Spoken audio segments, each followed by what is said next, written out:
Pedro Reis é comentador do TVI 24 e, como habitualmente está às quartas-feiras nesta última edição. Pedro, muito boa noite. Boa noite. Mais uma vez agradeço a tua presença. Vamos começar por esta nota, por este corte da agência Moody's. O que é que isto significa em termos práticos para a economia portuguesa? Significa que vamos ter mais custos de financiamento e dificuldades de acesso à liquidez mais parcas. Os analistas da Moody's apresentaram dois tipos de argumentos. Um que tem a ver com a fraca capacidade do governo de ajudar os bancos portugueses, e isso, somado ao difícil acesso que os bancos portugueses estão a sentir no mercado interbancário, acaba por complicar as coisas. E, por outro lado, associaram este corte no rating da banca claramente ao corte de ontem no rating do país. Portanto, isto vem por arrasto.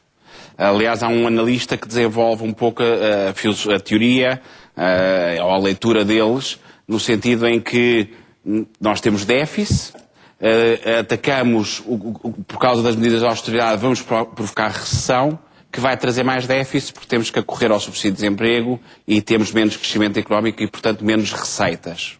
Bom, aqui, de qualquer maneira, há que, para não criar um certo pânico nas pessoas, até numa semana em que correram, por exemplo, rumores sobre um dos bancos, é preciso separar o que é uma situação mais difícil em termos de rating para a banca do que são situações de risco dos bancos portugueses. Há que separar aí as águas e ter a objetividade e a responsabilidade de saber ver o impacto concreto.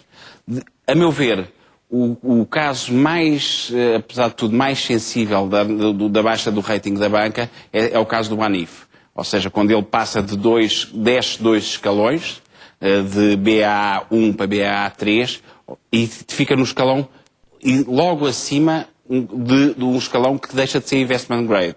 Isso quer dizer, na prática, que os bancos que, se ele baixar mais um escalão, passa o empréstimo a um banco desse nível abaixo, já é considerado especulativo.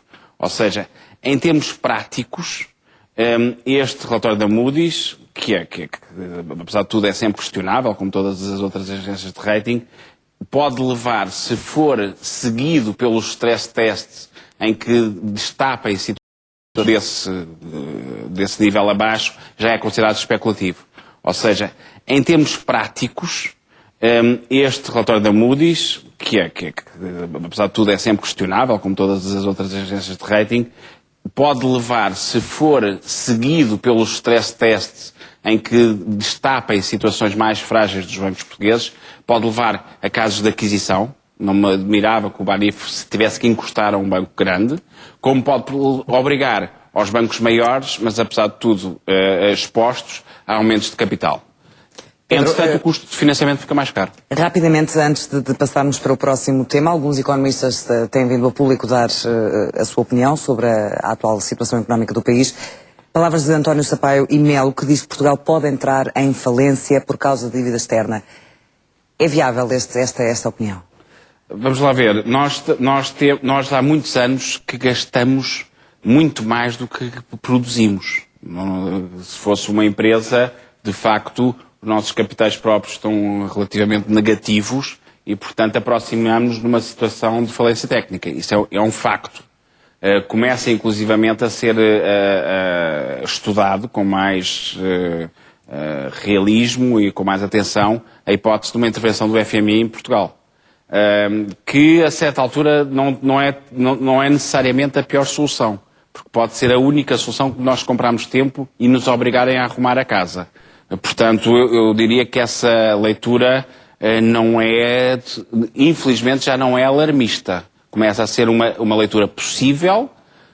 Ainda acho que não estamos a considerar que seja uma leitura provável. Mas estamos aí na passagem. Muito bem, Pedro, já voltamos a conversar. Para já, Hernani Lopes defende a urgência de cortar 10% nos